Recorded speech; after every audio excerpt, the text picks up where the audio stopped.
Hello viewers. आज हम हैं यूपी टेट 2016 के पेपर के साथ, जो कि हमारा बाल विकास एवं शिक्षा शास्त्र का पेपर जो है हम यहाँ पे सोल्व करेंगे।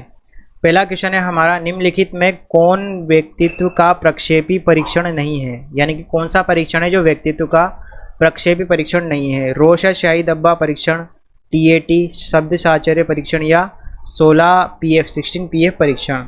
तो प्रक्षेपी नहीं है, यानी कि 16 पीएफ परीक्षण जो है आपका प्रक्षेपी परीक्षण नहीं है।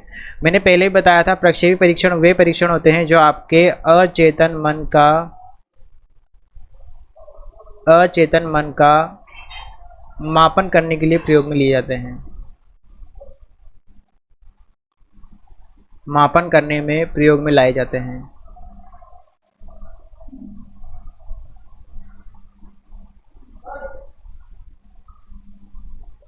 ठीक है, जो अचेतन मन का मापन करने में प्रयोग में लाए जाएंगे उनको क्या बोलेंगे हम, अपने प्रक्षेपी परीक्षण। और अप्रक्षेपी कौन से होंगे, जिसमें हम अपने चेतन मन का अध्ययन करेंगे, वो कौन से हो जाएंगे, अप्रक्षेपी।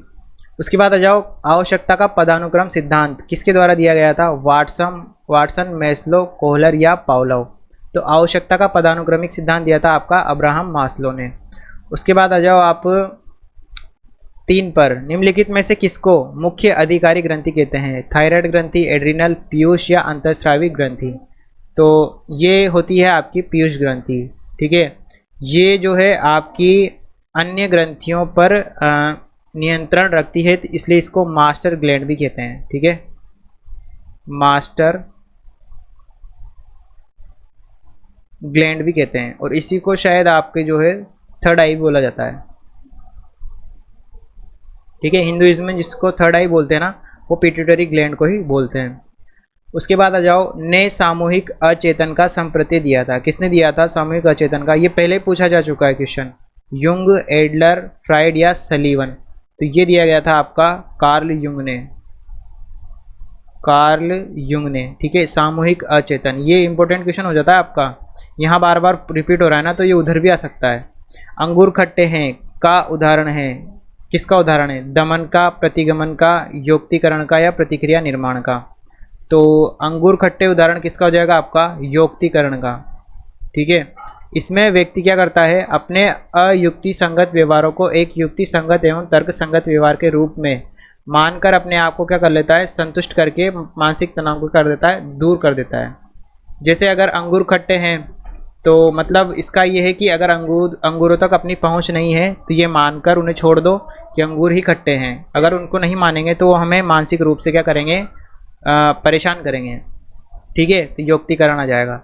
उसके बाद देखो, अधिगम का क्रिया प्रसूत अनुबंधन सिद्धांत किसके द्वारा दिया गया था, पावलोव, थॉर्नडाइक, टोलमैन या स्किनर। ये क्वेश्चन भी रिपीटेड है, ये दिया था आपका बीएफ स्किनर ने, बीएफ स्किनर, क्रिया प्रसूत अनुबंधन सिद्धांत। ठीक है, उसके बाद आ जाओ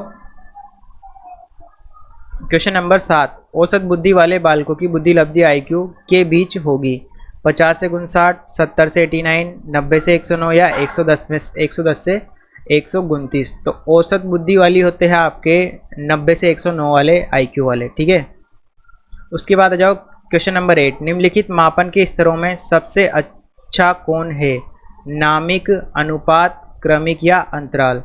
तो मापन के सभी स्तरों में अनुपात को क्या माना जाता है, सबसे बेहतर माना जाता है। उसके बाद आ जाओ क्वेश्चन नंबर 9, पियाजे के संज्ञानात्मक विकास सिद्धांत में अमूर्त तर्क एवं परिपक्व नैतिक चिंतन किस अवस्था की विशेषताएं हैं। ये भी इंपॉर्टेंट क्वेश्चन है भाई। देखो, जीन पियाजे का संज्ञानात्मक विकास सिद्धांत है ना, इससे रिलेटेड एक क्वेश्चन वो आपसे हर पेपर में पूछेगा, चाहे वो ये वाला, ये यूपी टेट का हो, एच टेट का हो, यू टेट का हो, आर टेट का हो, कोई सी भी टेट एग्ज़ाम हो, ये इसके बगैर तो कोई भी पेपर पॉसिबल ही नहीं है। तो यहाँ क्या आएगा देखना, अमूर्त तर्क और परिपक्व नैतिक चिंतन, संवेदनात्मक गामक अवस्था, पूर्व संक्रिय अवस्था, औपचारिक संक्रिय अवस्था या मूर्त संक्रिय अवस्था। तो ये आएगा आपका नंबर 3, औपचारिक संक्रिय अवस्था। ठीक है, ये चौथी अवस्था और या फिर अंतिम अवस्था होती है आपकी चारों अवस्थाओं में। उसके बाद देखो 10वां क्वेश्चन, डैश डैश डैश जन्मजात व्यक्ति गुणों का योगफल होता है। समानता, निरंतरता, वंशानुक्रम या युयुत्सा। ठीक है, तो क्या होगा आपका वंशानुक्रम जो है, वंशानुक्रम जो है आपके जन्मजात व्यक्ति गुणों का योगफल है। उसके बाद क्वेश्चन नंबर 11 है, मनोवैज्ञानिकों के अनुसार निम्नलिखित में से किस विधि द्वारा मूल प्रवृत्तियों में परिवर्तन लाया जा सकता है। तो मूल प्रवृत्तियों में परिवर्तन किस विधि द्वारा लाया जाएगा? सहसंबंध, मार्गांतीकरण, विलयन या नवीनीकरण। तो यह आपका लाया जाएगा मार्गांतीकरण के द्वारा। ठीक है, मार्गांतीकरण यानी कि पथ का परिवर्तन के द्वारा मूल प्रवृत्ति में परिवर्तन लाया जा सकता है। जैसे कोई बालक है, उसका दिमाग बहुत तेज चलता है, लेकिन वो उसको चोरी करने के उसमें लगाता है कि भाई मुझे चोरी कैसे करनी है। उसका दिमाग तो अच्छा है, उसका आईक्यू लेवल भी अच्छा है, लेकिन वो उसको काम में सही से नहीं दे रहा। तो हम उसकी बुद्धि लब्धि या आईक्यू को पढ़ाई की दिशा में मोड़ सकते हैं। उसी प्रकार जैसे मान लो किसी को लड़ना झगड़ना बहुत ज़्यादा पसंद है, किसी बच्चे को लड़ना झगड़ना बहुत ज़्यादा पसंद है, ठीक है, तो उसको उसकी उस अभिवृत्ति या मूल प्रवृत्ति को हम चाहें तो खेल की तरफ मोड़ सकते हैं। खेल में भी कौन से वाले, जैसे मान लो आप बॉक्सिंग में मोड़ दो उसको, बॉक्सिंग होता है, कराटे होता है, और भी काफ़ी सारे ऐसे अग्रेसिव स्पोर्ट्स होते हैं, उसमें उसकी एनर्जी को हम डाल सकते हैं। क्वेश्चन नंबर 12 देखिए, प्रत्ययों का बनते रहना एक प्रक्रिया है। कैसी प्रक्रिया है? विषम, अनियमित, सामयिक या संचयी। यानी प्रत्यय यानी कि कॉन्सेप्ट्स का बनना एक कैसी प्रक्रिया है? तो कॉन्सेप्ट्स का बनना एक कैसी प्रक्रिया है? संचयी प्रक्रिया है। ठीक है। क्वेश्चन नंबर 13 है, निम्नलिखित में से कौन सा भूलने का कारण नहीं है? ये क्वेश्चन भी रिपीटेड है भाई, कर चुके हैं हम ये क्वेश्चन। मानसिक द्वंद्व, पुनरावृत्ति का अभाव, सीखने की मात्रा या शिक्षक की योग्यता। तो इसमें क्या आ जाएगा आपका? शिक्षक की योग्यता।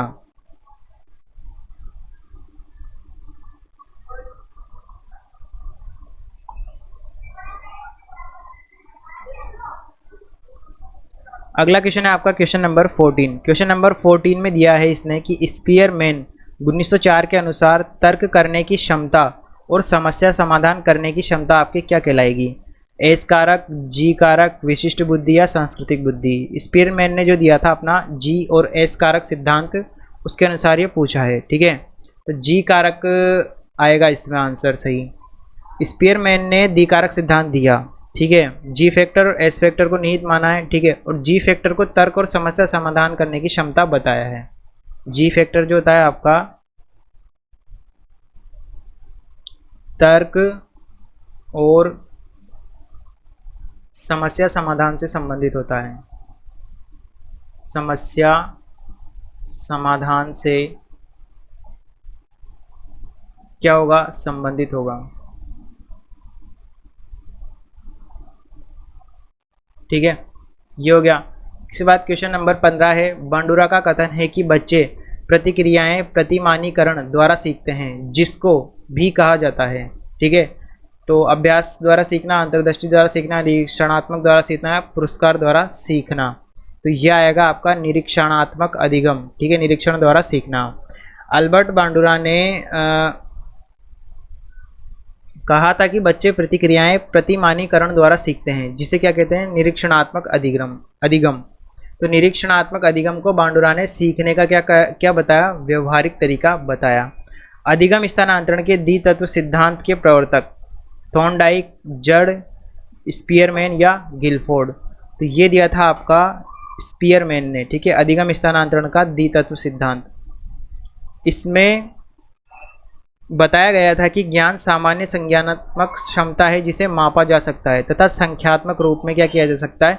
व्यक्त किया जा सकता है।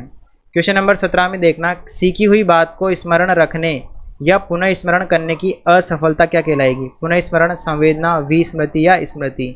तो साफ सी बात है, क्या कहलाएगी? विस्मृति, यानी भूल गया मैं। क्वेश्चन नंबर 18 देखना। क्वेश्चन नंबर 18 में क्या आएगा?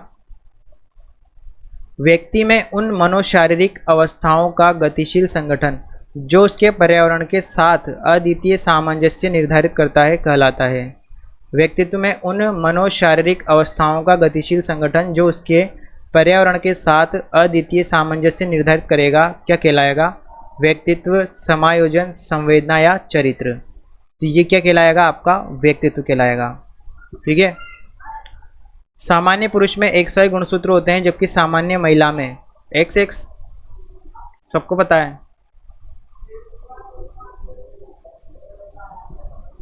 इसके ऑप्शन देखना 19वें के,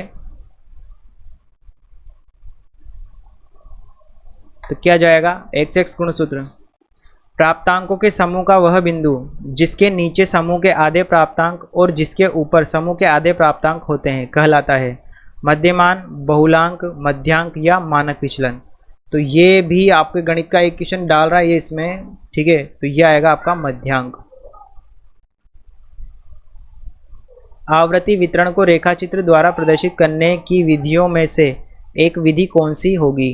आकृति, स्तंभाकृति, गुंफाक्षर आकृति या स्वलिखित आकृति। तो ये होगी आपके स्तंभाकृति, ठीक है। आवृत्ति वितरण को रेखाचित्र द्वारा प्रदर्शित करने की एक विधि, लेखाचित्र जैसे मान सकते हो आप इसे।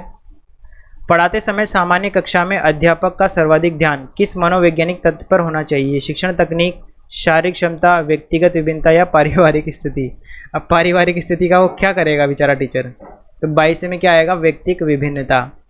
23 में देखना, मनोविज्ञान ने सर्वप्रथम अपनी आत्मा का परित्याग किया, अपने मन का और फिर अपनी चेतना का। अभी यह एक प्रकार का व्यवहार को संजोए है। कथन किसका था?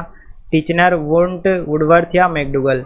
ये था आपका वुडवर्थ का कथन था, ठीक है। इसको ध्यान रखना, ये इंपॉर्टेंट कथन है, यह आपसे रीट में पूछा जा सकता है। मनोलैंगिक विकास में सुप्तावस्था का वर्ष अंतराल संबंधित है। 2 से 4, 2 से 5, 6 से यौवन, 18 से 20 या 20 से 22 वर्षों का। तो सुप्तावस्था है आपके 6 वर्ष से युवा अवस्था तक। इसमें आपके गर्भावस्था होती है, देखना मैं बताता हूँ आपको। गर्भावस्था होती है गर्भाधान से जन्म तक।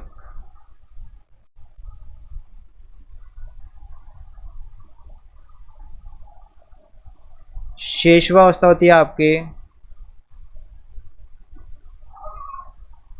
जन्म से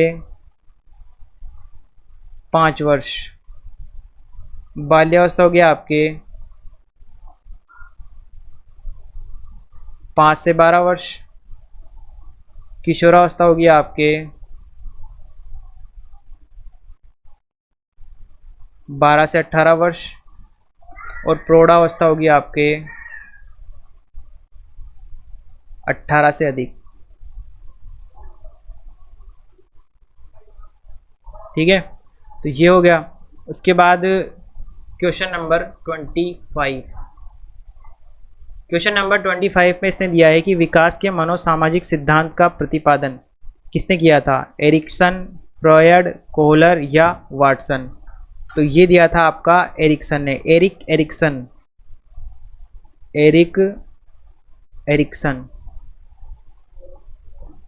या इरिक्सन भी कहते हैं अपन इसको। तो विकास के मनोसामाजिक सिद्धांत का प्रतिपादन इसी ने किया था। क्वेश्चन नंबर 26 देखना, के अनुसार इदम, अहम तथा पराअहम व्यक्तित्व के 3 घटक हैं। किसके अनुसार है? बेंडूरा, यूंग, एडलर तथा फ्रायड, ठीक है। तो ये है आपके सिगमंड फ्रायड ने दिया ही था ये सिद्धांत, तो ये भी इम्पोर्टेंट है, इदम अहम पराअहम वाला भी। व्यक्तित्व का मनोविश्लेषणात्मक सिद्धांत, ठीक है। मनोविश्लेषणात्मक सिद्धांत। किस व्यवहारवादी का मानना है कि अन्य व्यवहारों की भांति भाषा भी क्रिया प्रसूत अनुबंधन द्वारा सीखी जा सकती है? वाटसन, स्किनर, गुथरी या थॉर्नडाइक। तो क्या जाएगा इसमें? BF Skinner.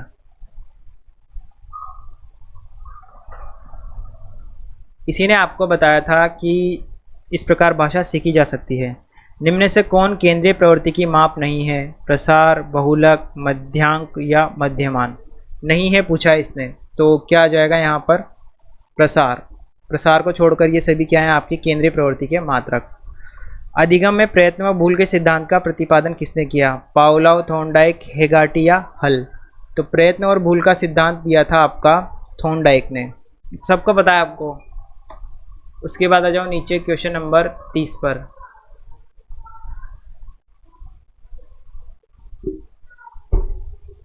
क्वेश्चन नंबर ज़्यादा आगे चला गया। क्वेश्चन नंबर 30 है आपका, के अनुसार बालक का विकास आनुवांशिकता तथा वातावरण का क्या है? गुणनफल है। ये भी इंपॉर्टेंट क्वेश्चन है, ठीक है।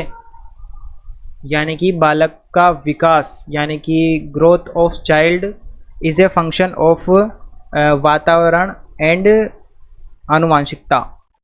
वुडवर्थ, गैरेट, हॉलैंड तथा थॉर्नडाइक। तो ये आपका दिया था, हॉलैंड ने दिया था। हॉलैंड के अनुसार यह आनुवांशिकता तथा वातावरण का क्या होता है, गुणनफल, यानी कि एक दूसरे को गुणनफल रूप में एक दूसरे पे इफेक्ट डालते हैं। ठीक है, तो ये हो गया अपना पेपर कंप्लीट। मिलते हैं नेक्स्ट वीडियो में अगले पेपर के साथ।